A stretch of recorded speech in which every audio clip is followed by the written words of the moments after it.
Welcome back to another technical deep dive here in the debug zone. Today we're tackling a big question and breaking it down with insights from other users. Hopefully this clears up some misconceptions and helps you get the answer you need.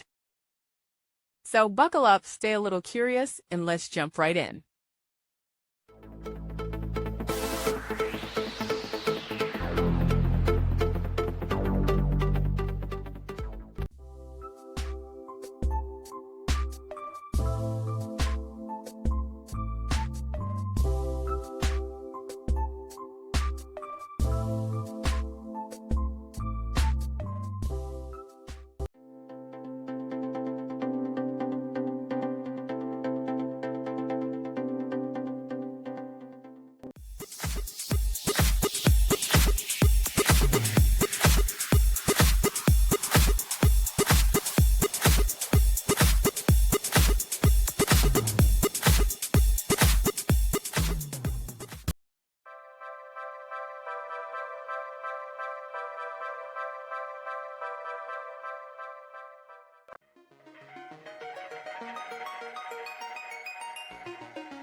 And that's a wrap.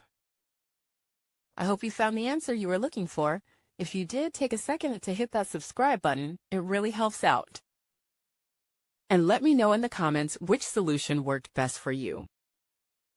See you next time in the debug zone.